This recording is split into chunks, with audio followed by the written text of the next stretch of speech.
There is a kind of debt no bank can record. It lives in a man who owns land, cattle, tools, and time, but keeps adding up only what is missing. He looks at a fence still standing and sees the rail that needs replacing. He looks at a pasture still green and sees the grass that failed last year. He looks at the woman who has stood beside him through every hard season and tells himself she belongs to a better life than his. That was Jonah Reed's mistake. Not that he was poor, not that he was unlucky. His mistake was that he kept his heart in the wrong column.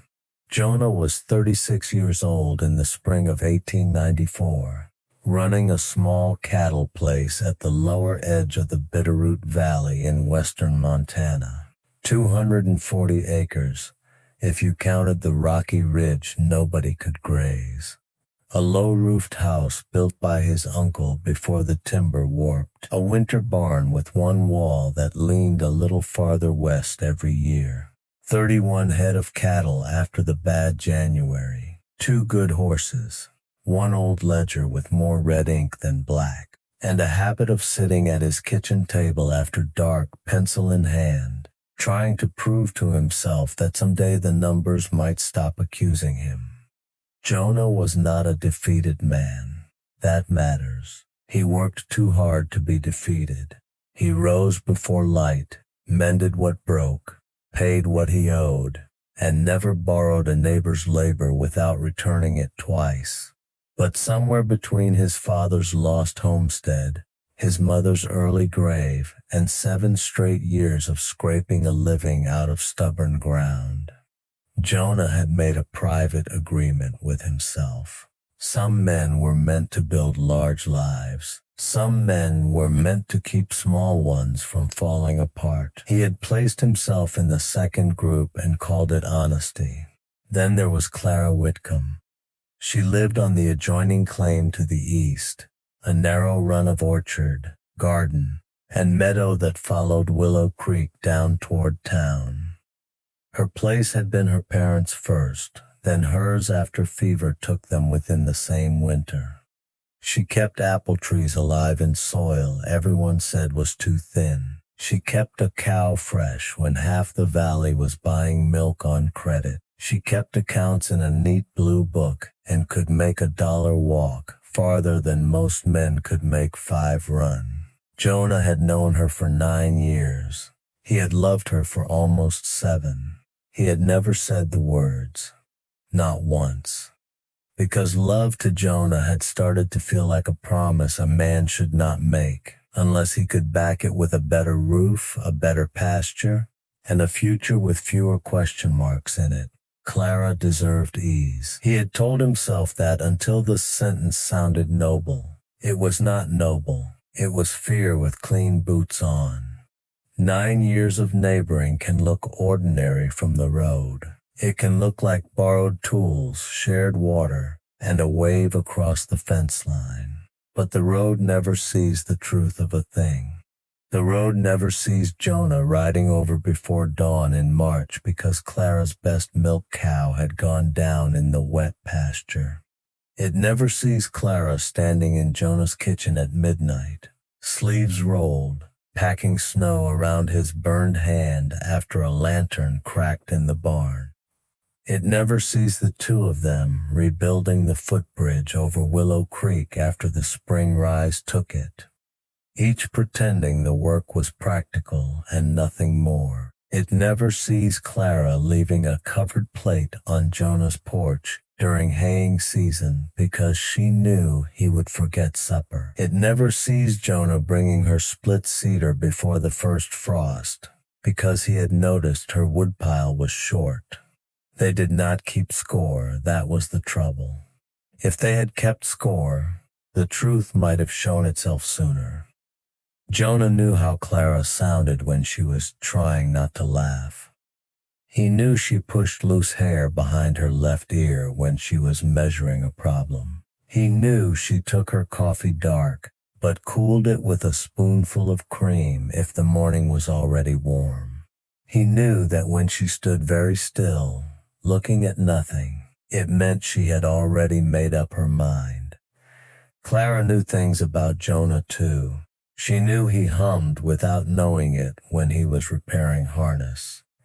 She knew he touched the top rail of a gate before opening it, as if asking permission from the wood. She knew he would help anyone and then disappear before thanks became uncomfortable. She knew he could look straight at affection and mistake it for responsibility. And because she knew that, she waited longer than she should have. Waiting can look like patience from the outside. From the inside, sometimes it is just two people giving fear too much room. By late April, the valley had begun to thaw. Snow still held in the shaded cuts of the mountains, but the creek ran loud, and the grass came back with that bright, reckless green that makes ranchers believe in mercy again. Jonah and Clara had a Thursday habit. Every Thursday after the morning chores, they met at the lower crossing to check the shared irrigation gate. The ditch took water first through Clara's meadow, then through Jonah's south field, and in dry years the timing mattered more than politeness. At first they had written rules. Then they had learned each other's minds well enough to need fewer words. That Thursday, Clara arrived with her coat open and her hair pinned badly beneath a brown hat. She carried a folded letter. Jonah noticed it because he noticed everything about her and admitted none of it. "Town was full of talk this morning," she said. Jonah bent over the gate chain. "Town is always full of talk. Elias Borden is coming back from Helena." The chain slipped once in Jonah's hand, only once. He closed his fingers around it. "Borden with the mercantile money?" "And the freight contracts," Clara said. "And the brick house on 5th Street. Jonah kept his eyes on the water. "That man has done well." "He has." The creek moved fast below them, brown with snowmelt. A magpie called from the cottonwoods. Jonah listened to the sound because it was easier than listening to the thought rising in him. Elias Borden had been widowed 3 years. He owned 2 warehouses, a team yard, and a controlling interest in the new flour mill. He wore clean collars even on muddy days. He had once told Jonah without cruelty that ranching was a fine thing for men who did not mind slow arithmetic. Jonah had disliked him for that, then disliked himself for disliking him, because Borden was not wrong. A man like Elias Borden could offer Clara a warm parlor, a hired girl, town society, and winters where the stove wood did not need to be split by the person who burned it. Jonah could offer her a leaning barn, a mortgage note, and a south field that drowned in spring and cracked in August. The old ledger opened in his mind. Red column, black column. He did not let himself look at Clara. "You should hear him out," Jonah said. The sentence came quietly, too quietly. Clara looked at him. "What did you say?" He forced the chain into place. "I said a man like that is worth hearing out." For a moment the creek was the only sound. Then Clara folded the letter again, slowly, carefully, the way she did when she was deciding whether a thing deserved gentleness. "I see," she said. Jonah heard something in her voice, not anger, not yet, something worse, disappointment. He wanted to call the words back, but pride is quick and courage is sometimes late, so he said nothing. And Clara walked back toward her orchard with the letter in her hand. 2 days later, Clara sat at Mercy Doyle's kitchen table while rain tapped the tin roof. Mercy had been her friend since school days, and the only person in the valley brave enough to say aloud what everyone else was thinking. "He told you to hear Elias Borden out?" Mercy asked. Clara held the teacup in both hands. "He did. And you did not throw the tea at him? It was good tea."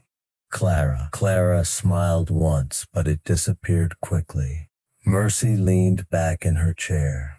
That man has been walking around you like a church door for years, careful not to touch anything sacred. He believes that is respect.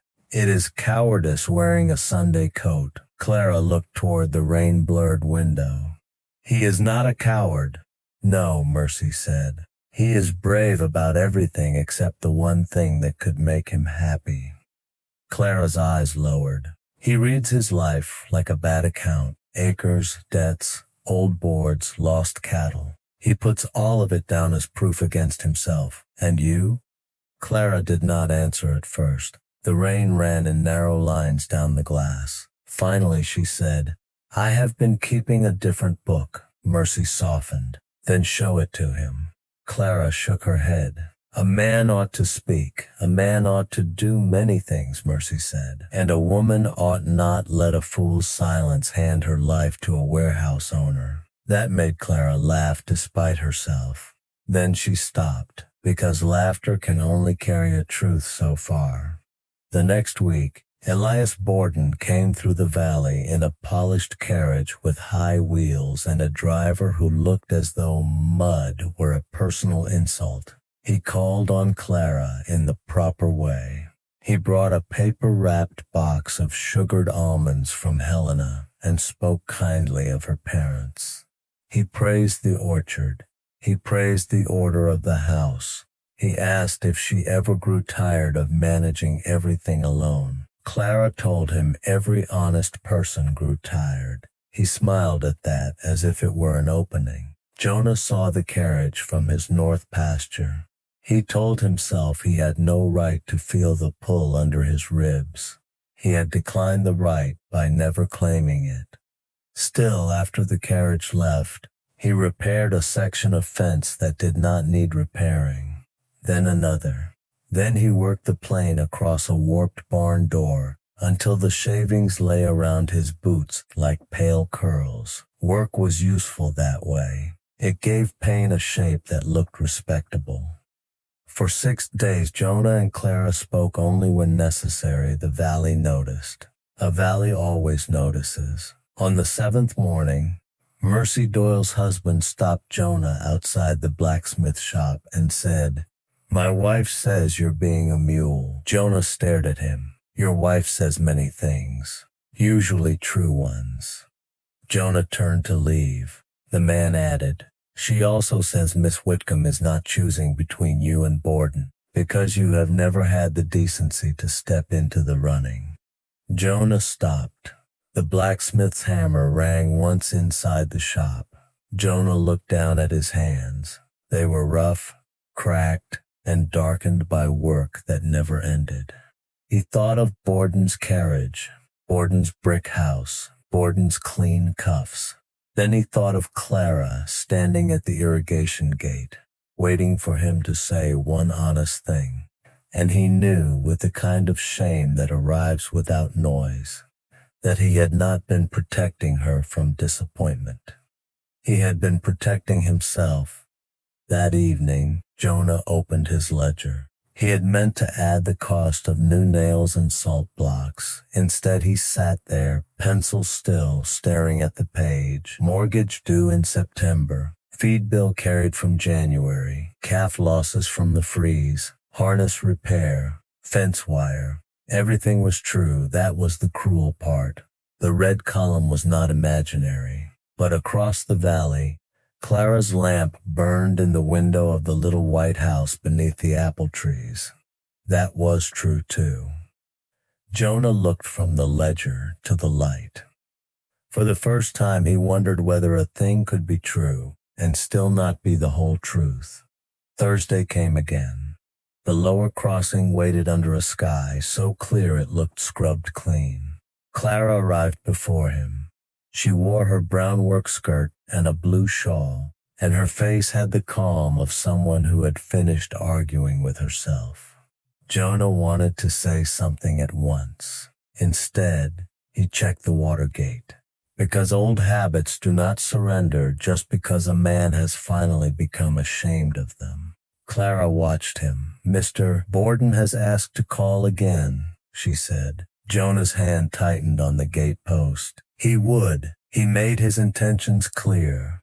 The words struck harder than he expected. He nodded. You would be comfortable. Comfortable, Clara repeated. You would have a proper house. I have a house, a townhouse.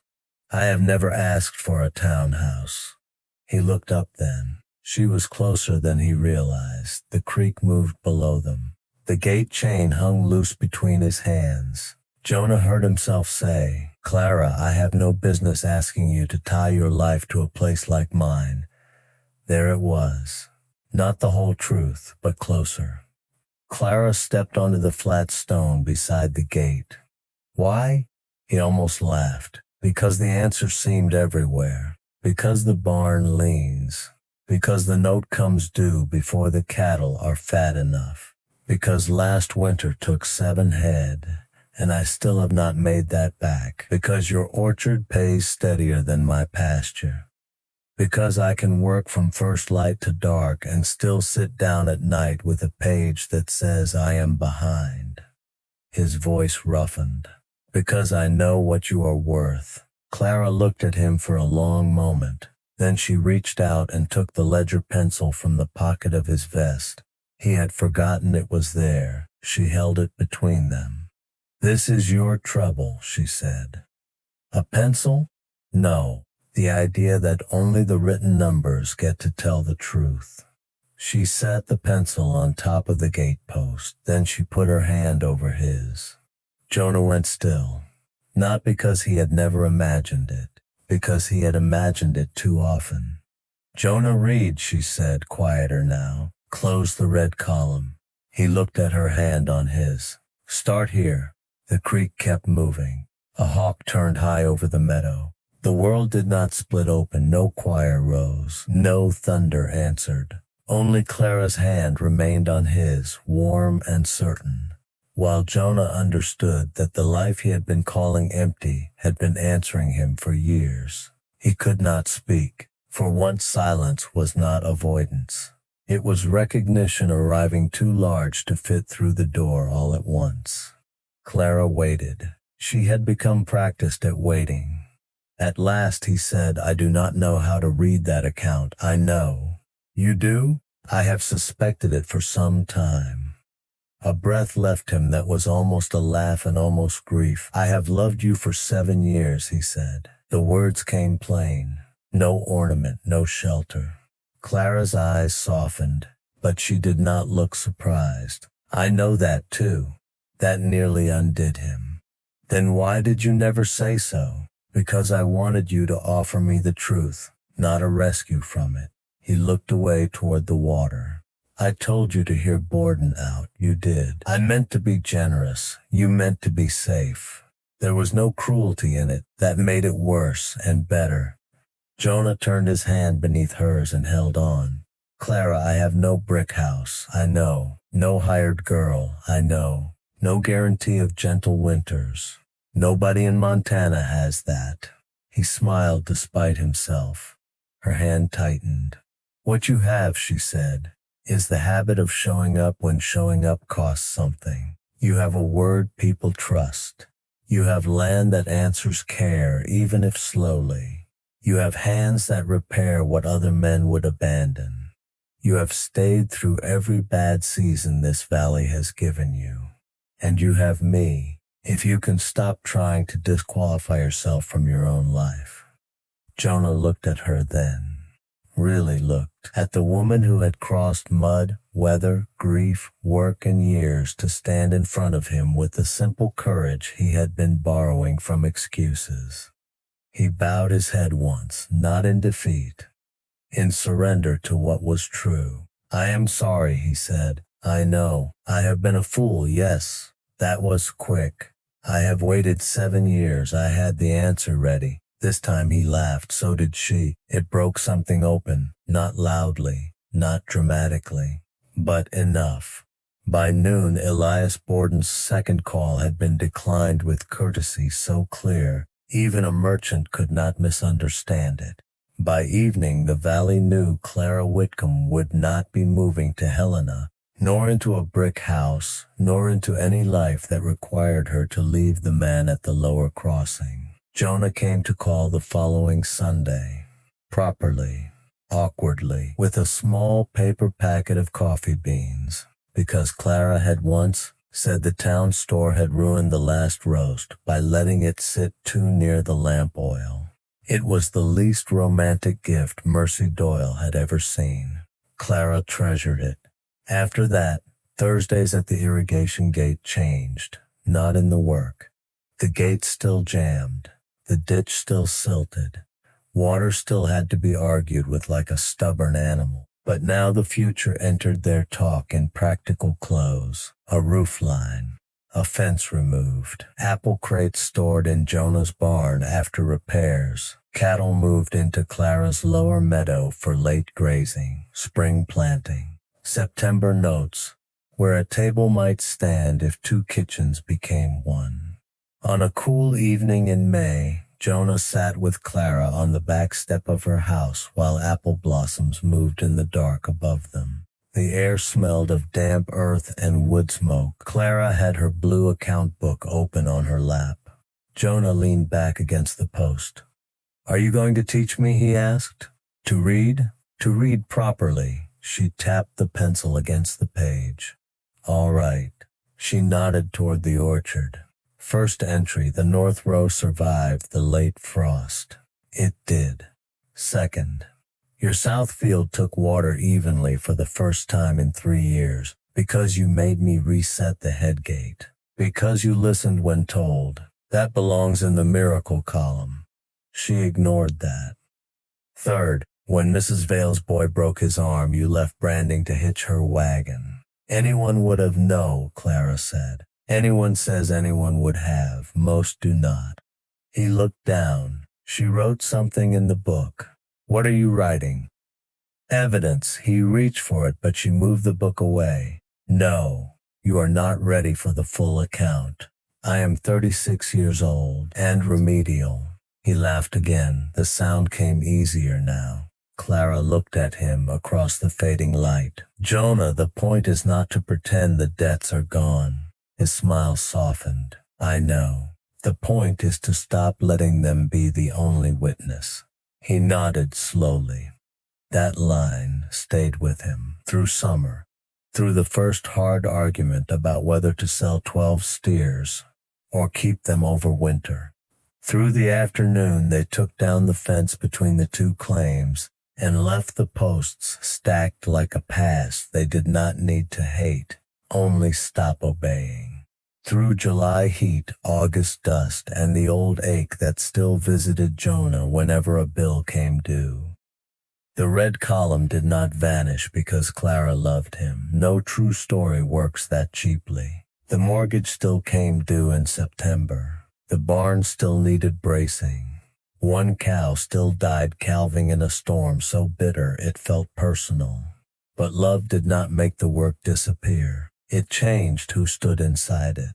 Jonah asked Clara to marry him in October, beneath the open rafters of his half-repaired barn. He had planned to ask on her porch with coffee and a clean shirt.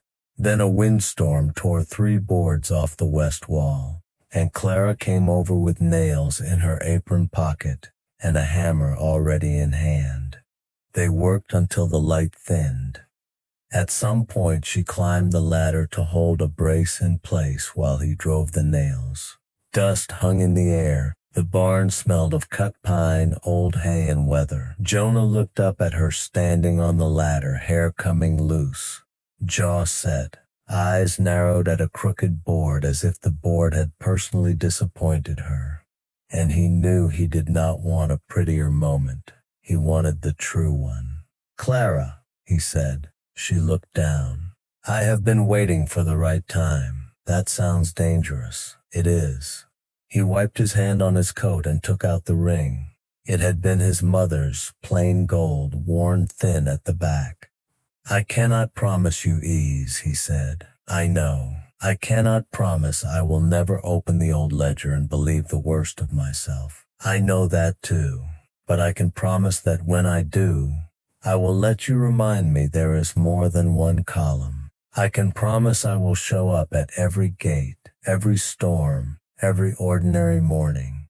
I can promise that I will spend the rest of my life learning how to read what is actually in front of me." Clara's face changed, not into surprise, into tenderness so direct it made him forget the rest of his prepared words. He held up the ring. "I am asking if you will build the account with me." For once, Clara had no quick answer. She climbed down the ladder, took the ring, looked at it in her palm. Then she looked at Jonah. "Yes," she said, "and for the record I entered you in the black column years ago." He closed his eyes. The words struck harder than any speech could have. Then he put the ring on her finger in the barn he had once been ashamed of, under the boards they had repaired together. They married in December, in the little church at Stevensville, between two storms that made the road nearly impassable. Clara wore a dark green wool dress she had altered herself. Jonah wore a black coat borrowed from a man with broader shoulders, and nobody mentioned the fit, because the look on his face gave everyone better things to notice. Mercy Doyle cried first and denied it later. Elias Borden sent a silver coffee pot from Helena, which Clara used only when guests came, and Jonah distrusted on sight. That spring, the fence line came down for good, not all at once, post by post, rail by rail. The land became one place slowly, the way real lives do. The orchard fed the ranch fed the orchard. Clara's lower meadow gave Jonah's cattle the late grazing they had always lacked. Jonah's barn, repaired properly, gave Clara dry storage for apples when the first hard frost came early. They sold 3 steers at the right time, held 5 longer, lost 1, gained 9 calves, paid the September note 6 days before it was due, and slept that night like people who had carried a stone uphill and set it down together. Years do not become gentle just because 2 people choose each other. Their 3rd winter married brought snow so deep the fences disappeared. Their 5th year brought grasshoppers that ate through the garden and left the apple leaves ragged as lace. Their 9th year brought Clara's fever.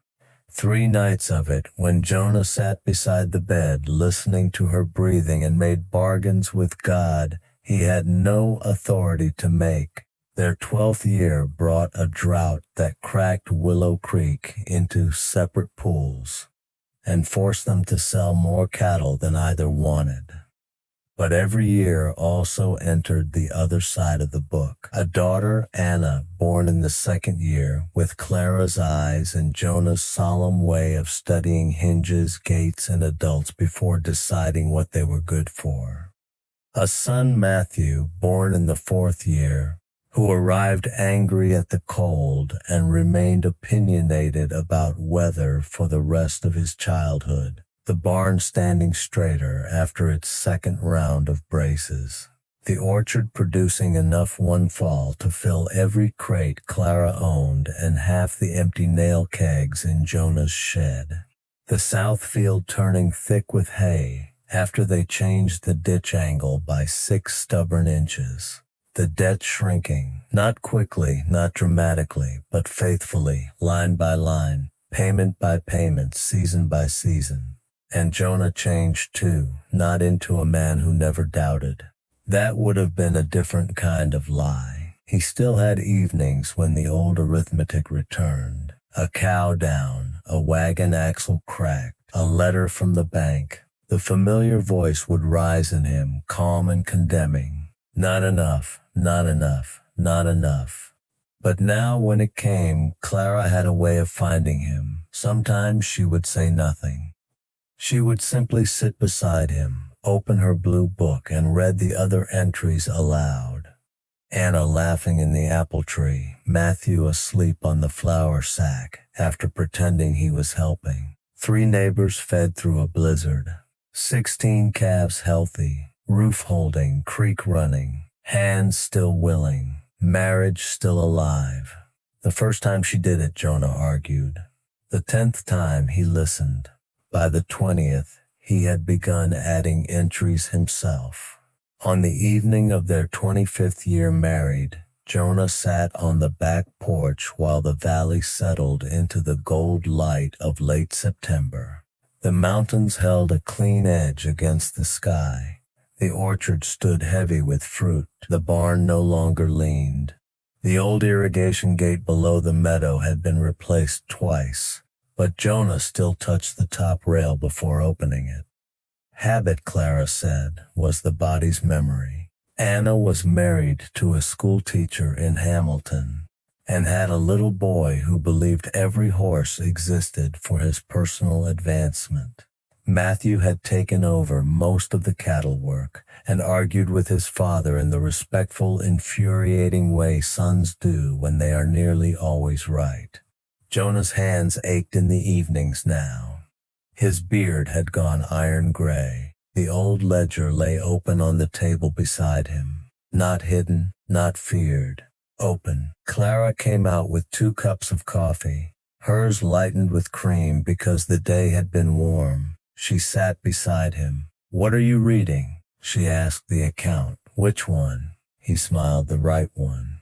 She leaned back and waited. Jonah looked across the land that had once seemed too little to ask anyone to share. He saw the orchard rows, the repaired barn, the field that held hay better than it used to, the porch boards worn smooth where children had run, the gate at the lower crossing where a woman had once put her hand over his and ended 7 years of cowardly arithmetic. He looked at Clara.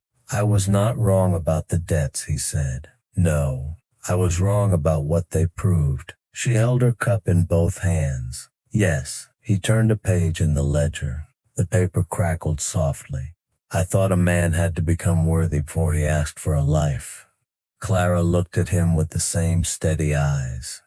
"And?" He placed his hand over hers on the porch rail.